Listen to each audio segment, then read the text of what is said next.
Lucas, no capítulo 4, no verso 42 em diante. O título dessa mensagem é VIP, porque você é VIP demais. VIP significa Very Important People, pessoa muito importante, e você é essa pessoa importante.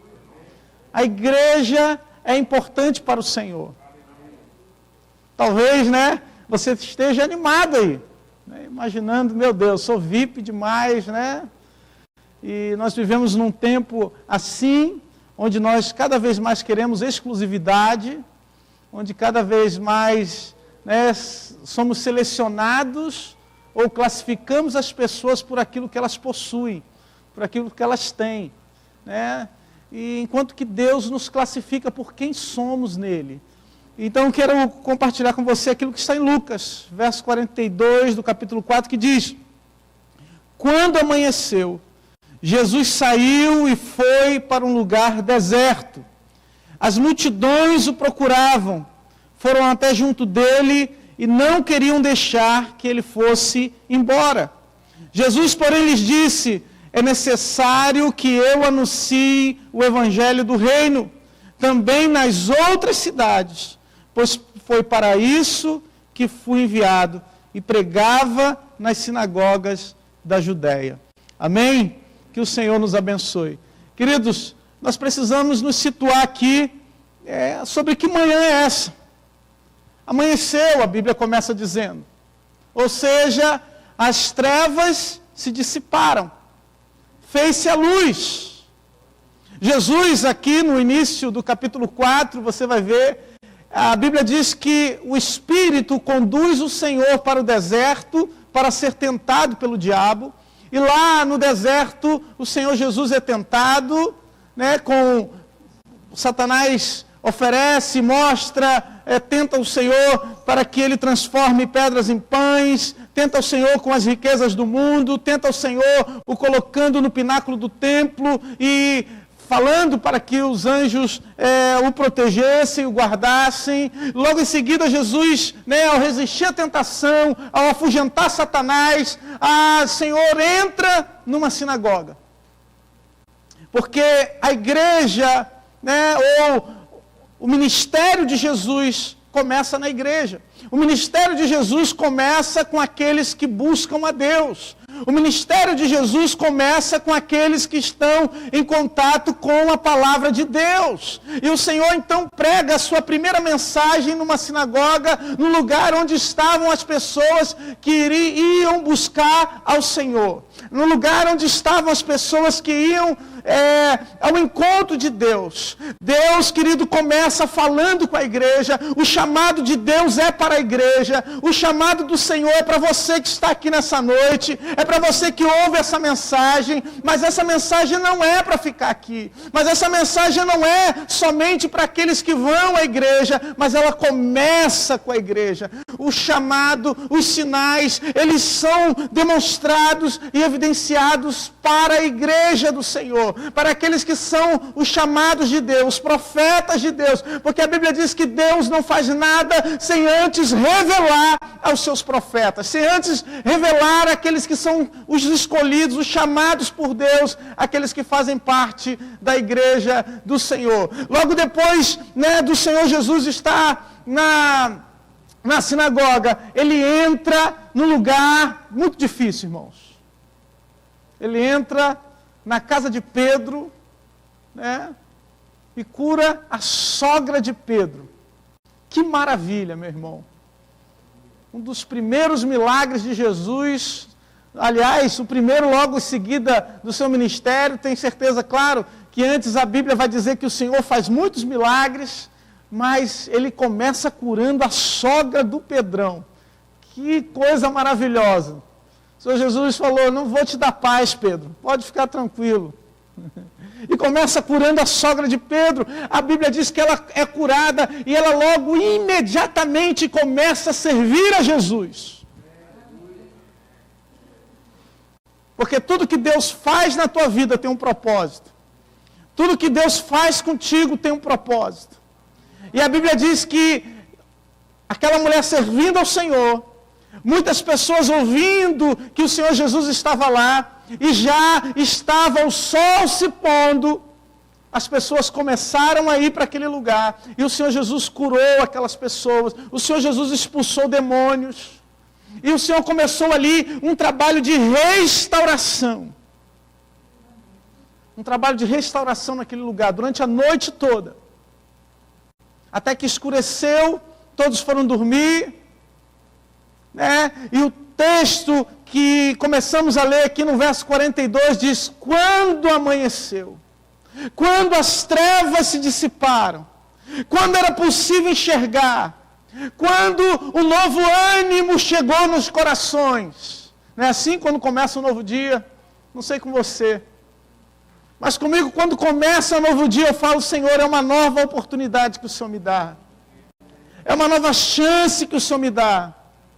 Bom dia, Espírito Santo. É uma nova chance do Senhor falar comigo.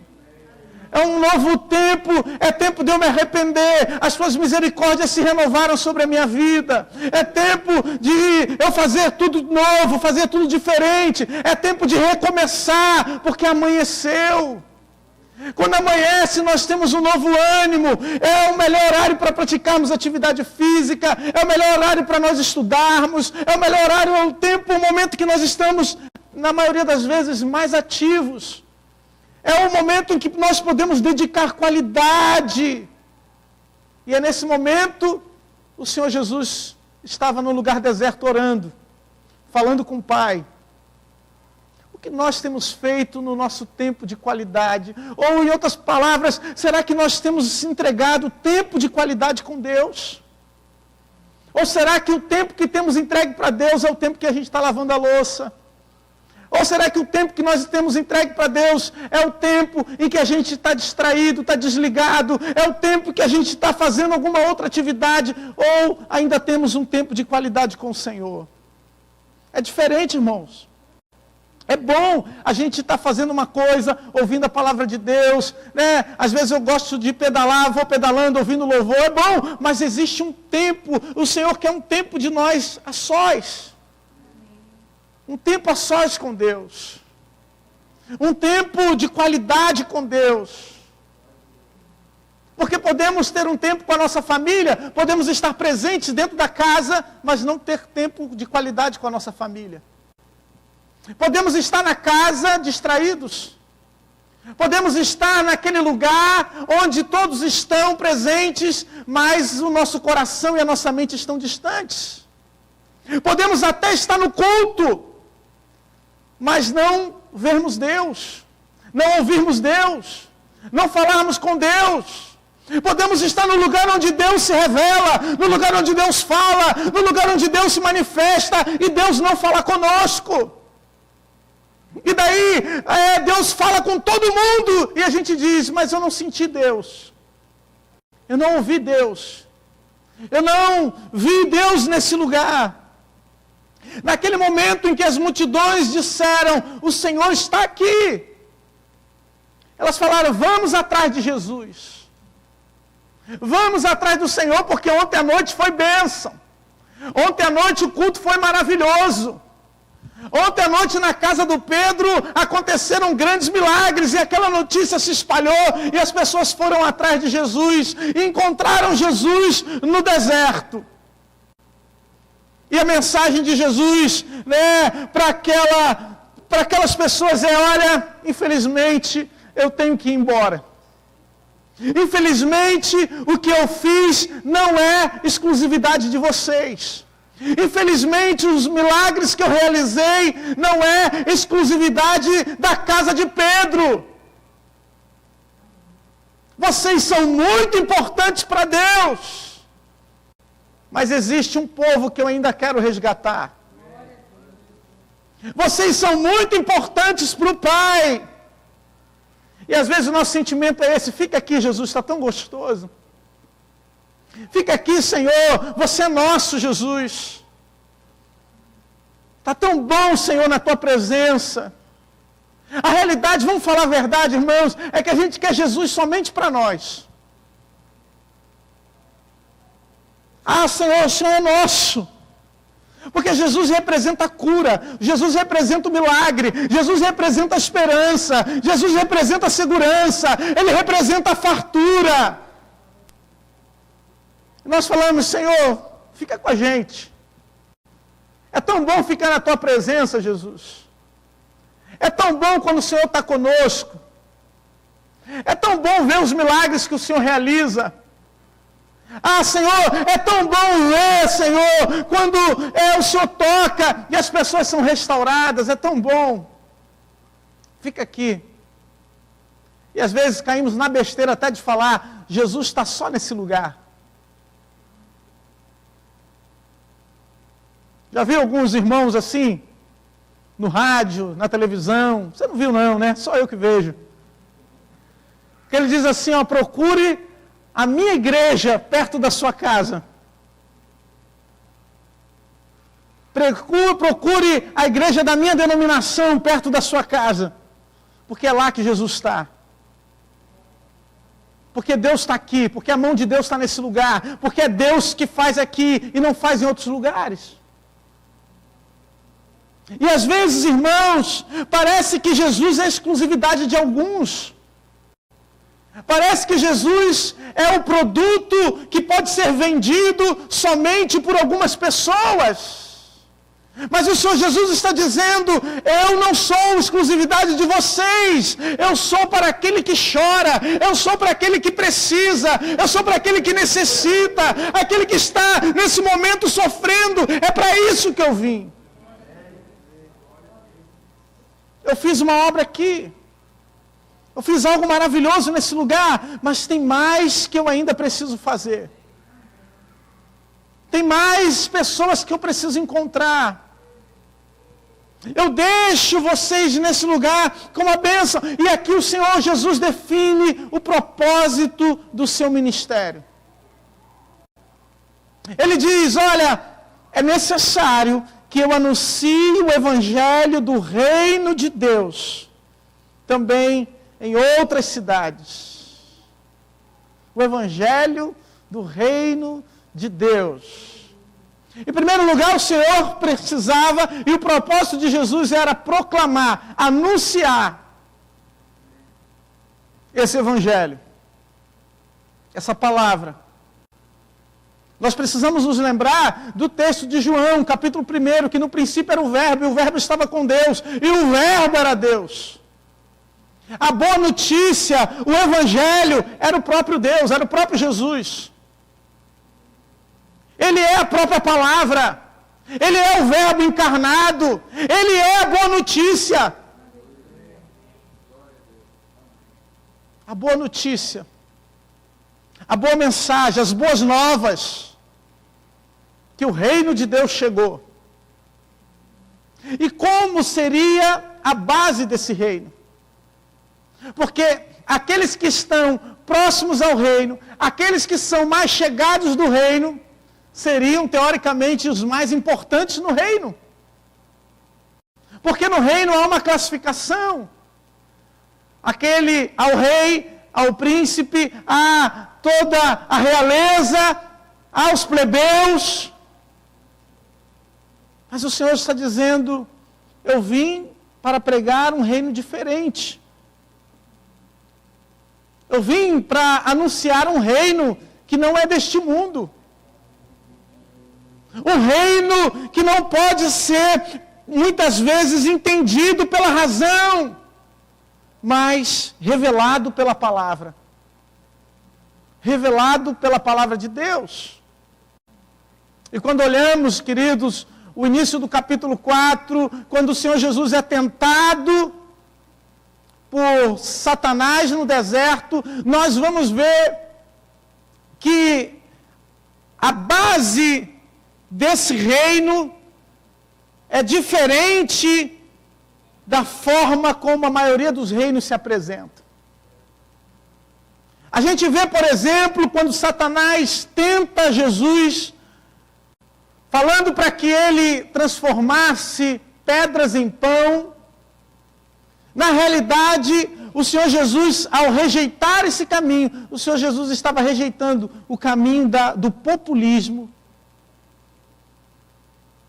Algo tão comum no meio político, tão comum nos reinos em geral. O Senhor Jesus diz, não é esse o caminho do reino. Porque quando o Senhor transforma ou multiplica os pães e os peixes e alimenta uma multidão, nós vamos ver que muitos ali estavam dispostos a seguir Jesus, simplesmente para comer pão e comer peixe de graça. E esse é o caminho do populismo, aquele que faz para agradar o povo. É aquele que diz: a voz do povo é a voz de Deus. É aquele que prefere ir contra os princípios de Deus para agradar o povo. É aquele que é capaz de fazer tudo desde que esteja de acordo com a voz da maioria. Mas, por mais que vivamos numa democracia, por mais que vivamos num lugar onde a maioria, ou teoricamente a voz da maioria é quem manda, no reino de Deus quem manda é o Senhor. No reino de Deus quem determina é o Senhor, é Ele quem dá tudo. É Ele quem dá a comida, é Ele quem dá a bebida, é Ele quem nos aquece, é Ele quem nos fortalece, é Ele quem nos dá vida, é Ele que ressuscita o que está morto, é Ele no reino de Deus quem é capaz de fazer todas as coisas. Em segundo lugar, Jesus rejeita o poder das riquezas.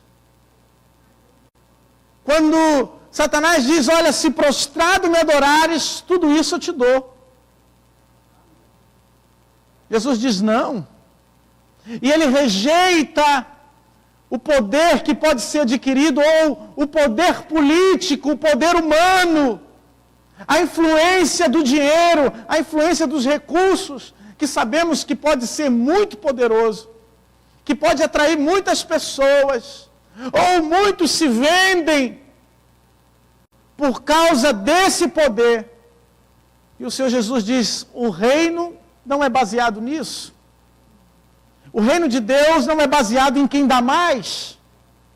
O reino de Deus não é feito por barganha, onde você dá para receber em troca. Não é essa a base do reino. Em terceiro e último lugar, o Senhor rejeita o caminho dos milagres, do curandeirismo para influenciar, para fazer com que as pessoas fiquem espantadas, para fazer com que as pessoas adorem a Jesus simplesmente por causa dos milagres e não por causa da palavra, e não por causa daquilo que o Senhor Jesus, ou do propósito de Jesus, que é de salvar, restaurar, buscar aquilo que se havia perdido. Oh, irmãos, o Senhor Jesus estabelece as bases do seu ministério. E Ele diz: por mais que vocês sejam pessoas importantes, por mais que vocês sejam pessoas queridas por Deus, por mais que vocês sejam os primeiros na lista de Deus, saibam que Jesus não é exclusividade de vocês. E esse Jesus exclusivista, esse Jesus em que nós falamos: ora, só eu tenho Jesus, só eu tenho relacionamento com Deus, Jesus é meu chegado. Irmãos, isso é uma armadilha. Uma armadilha porque podemos achar que temos Jesus ou achar que temos intimidade com Deus. Mas a Bíblia diz que sem humildade, se não nos aproximarmos dEle com humildade, nós não conseguiremos ou não sequer ouviremos a voz do Senhor para nós. E Deus tem muito mais para cada um de nós. Então o Senhor deixa aquelas cidades, e a Bíblia diz que Ele começa a pregar nas sinagogas. Ele começa a entrar para começar o seu ministério de dentro para fora. Ele começa o seu ministério naqueles que buscam a Deus, para aqueles que estão lá fora serem impactados por Deus. O Senhor começa a falar contigo hoje, para impactar amanhã aqueles que estão lá fora. Aqueles que estão lá na sua casa. Aqueles que estão lá na sua família, precisando de ouvir uma palavra. Ele começa falando com você aqui dentro, para que amanhã você possa se levantar com autoridade e falar: eu ouço a voz de Deus, e essa voz não é só para mim, ela é para você também. Eu tenho o alimento de Deus, mas o alimento não é só para mim, ele é para você também. Eu junto tesouro lá onde o ladrão não pode roubar, a traça não pode roer, mas esse tesouro não é só para mim, ele é para você também. Eu vejo os milagres de Deus, eu vejo o Senhor curar, eu vejo o Senhor trabalhar, eu vejo o Senhor levantar aqueles que estão mortos, mas isso não é um privilégio meu, isso é para você também. Meu irmão, você é muito importante para Deus, mas saiba que o mundo é importante para o Senhor. Porque a Bíblia diz que Ele amou o mundo de tal maneira que deu o seu Filho unigênito para que todo aquele que nele crê não pereça, mas tenha vida eterna. Por mais que hoje tenhamos aí uma mensagem que diz que você pode fazer o que quiser, que você pode agir como quiser, que Deus está de boa contigo. Por mais que tenhamos uma mensagem assim hoje, muitas vezes, saiba que esse relacionamento com Jesus, ele precisa ser aperfeiçoado. É um crescimento, irmãos, é um relacionamento diário que temos com Deus. É um crescimento que é necessário termos com o Senhor, um relacionamento de todos os dias. Mas principalmente, despertarmos para a mensagem de Jesus, para aquelas pessoas importantes. Ou seja, se você é importante para Deus, você ouve a mensagem de Deus. Se você se considera alguém que é importante para o Senhor, você é uma pessoa que escuta a palavra de Deus. Porque quando foram perguntar para Jesus, quando foram falar para Jesus: olha, a tua mãe e os teus irmãos estão lá fora, Jesus. Jesus disse: olha, minha mãe e meus irmãos estão aqui. São esses aqui que estão ouvindo a palavra. São esses aqui que deixaram tudo para me seguir. São esses aqui que estão ouvindo o que eu tenho a dizer. Então, o Senhor te valoriza, meu irmão. O Senhor valoriza os teus sentimentos, os teus pensamentos, as tuas emoções. Tudo isso é importante para Deus. Ele te conhece. Antes que a palavra chegue à tua boca, o Senhor já sabe o que você vai dizer. O Senhor te conhece por completo. O Senhor sabe todos os teus caminhos. E Ele começa alertando a sua igreja. Ele começa o seu ministério pregando nas sinagogas para os religiosos, para aqueles que faziam parte do culto, aqueles que buscavam a Deus. E na primeira mensagem de Jesus, para a gente encerrar, os irmãos do louvor já podem vir para cá, e Lucas, no capítulo 4, no verso 18, a primeira oportunidade de Jesus em Nazaré. Nazaré foi a cidade de Jesus, a cidade em que Jesus foi rejeitado, porque ele era criado lá. Jesus era cria de Nazaré, e aquelas pessoas falaram: eu conheço esse daí eu sei quem é.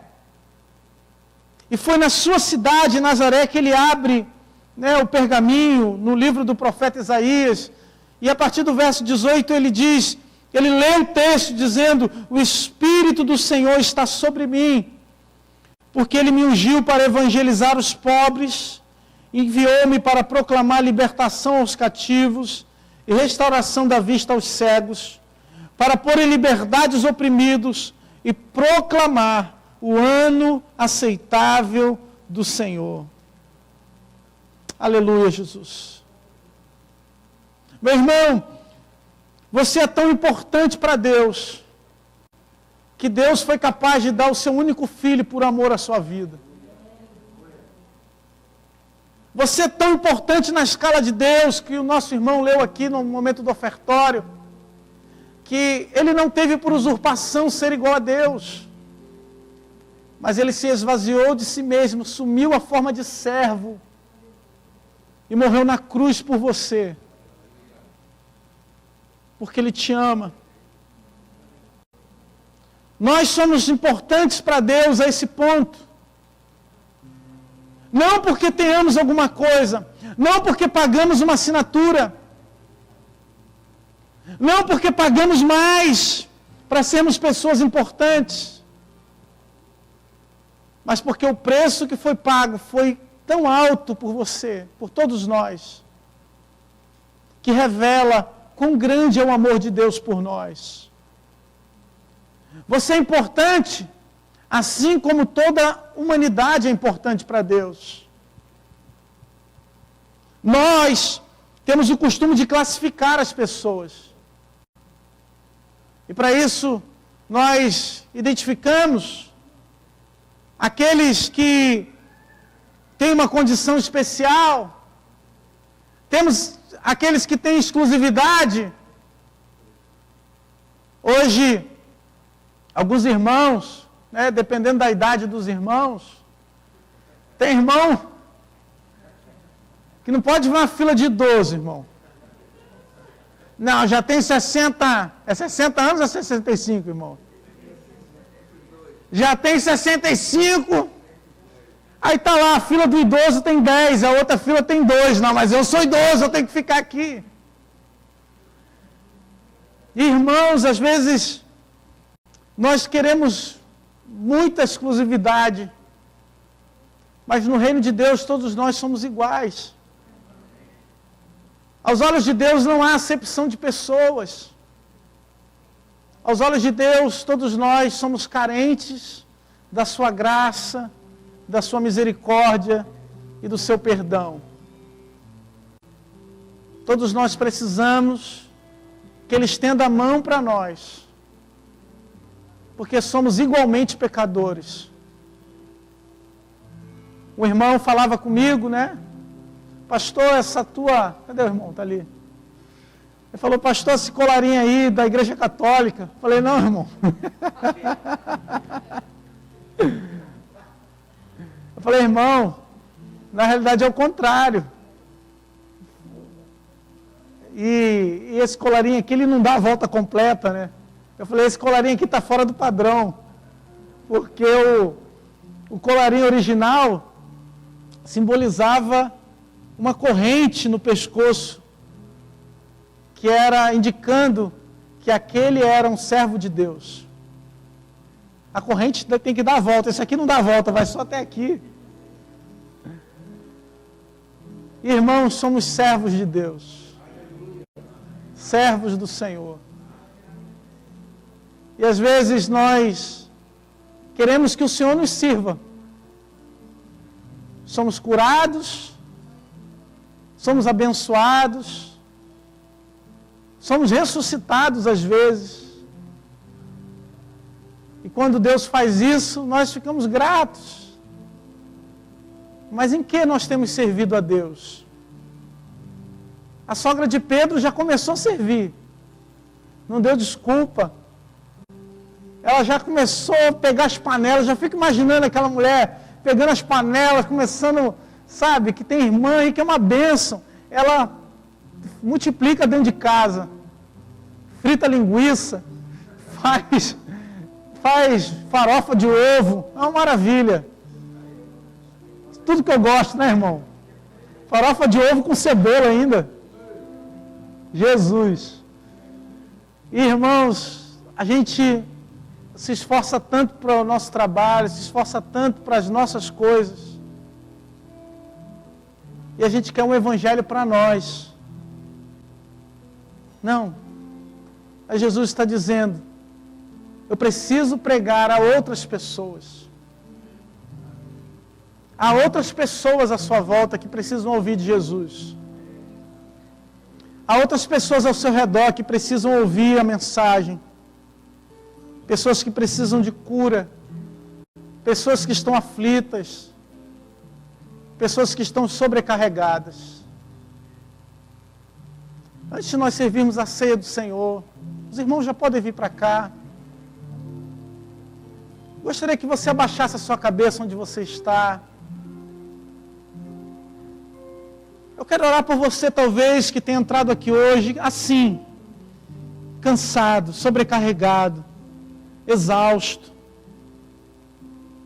Talvez você esteja passando por um momento na sua vida, em que você diz, parece que tudo que eu faço dá errado. Parece que tudo que eu tento é frustrado, acontece alguma coisa. Mas o Senhor Jesus está nesse lugar, irmãos.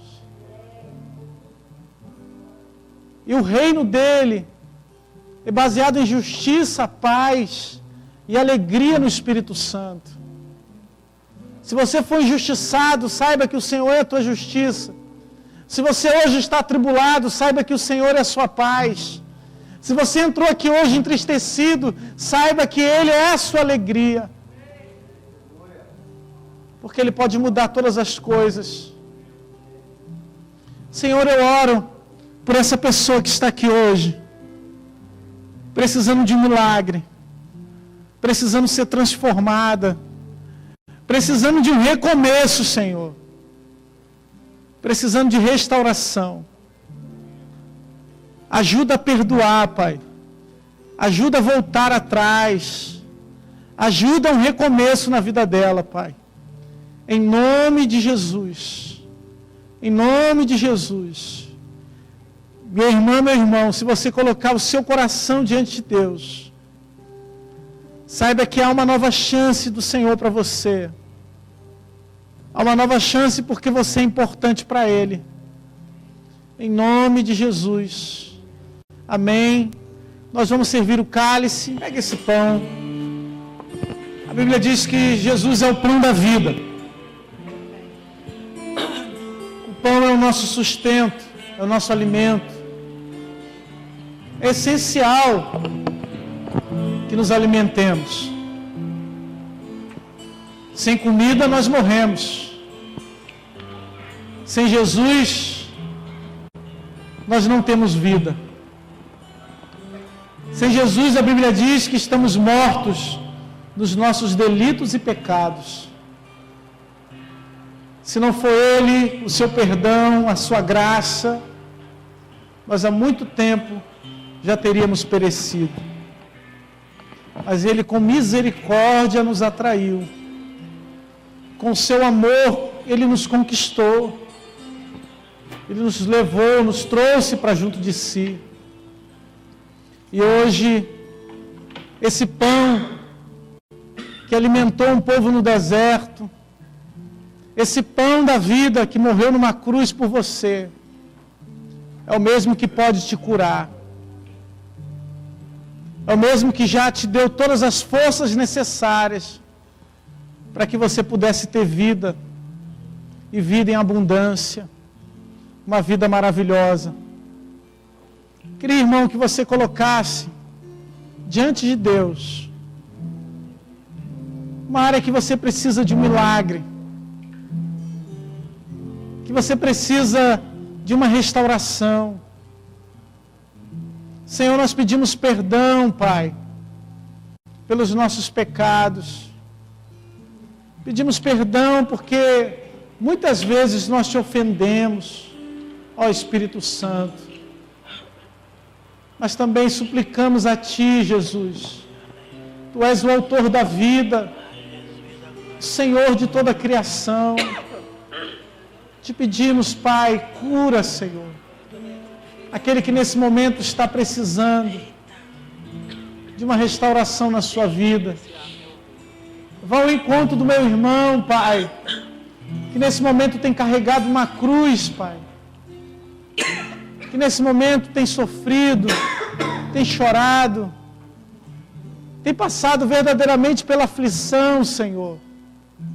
Se compadece dele, se compadece dela, Senhor. Em nome de Jesus. Que ao comermos do pão, irmãos, possamos receber a cura de Deus, a restauração do Senhor. Em nome de Jesus. Amém. Aleluia. Será que você pode ficar de pé?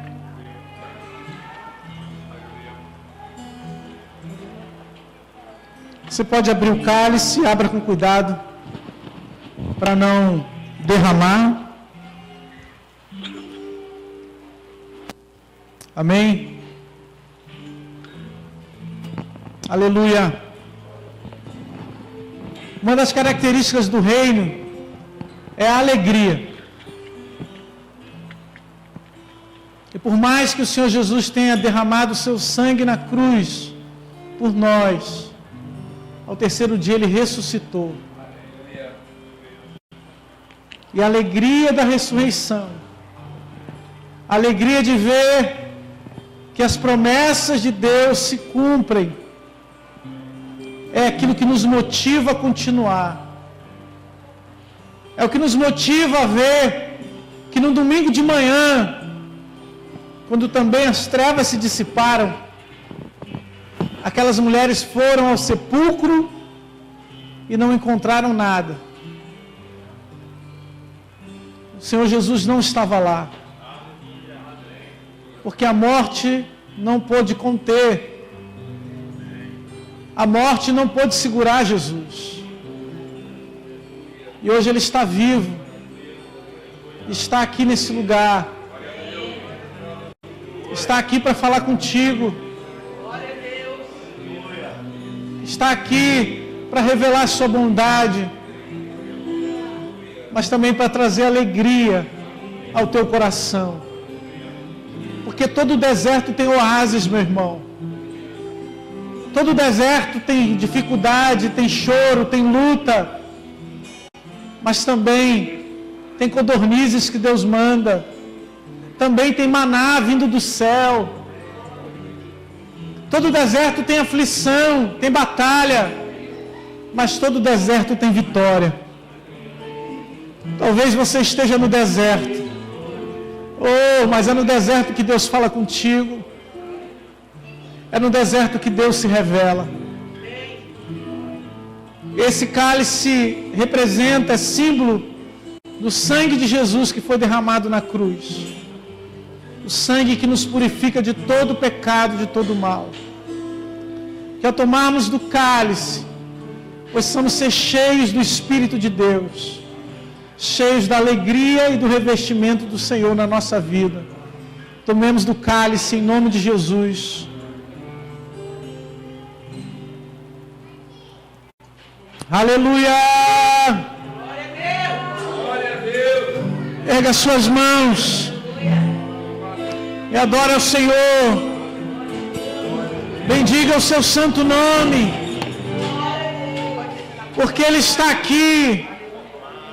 Exaltado e soberano é o Senhor.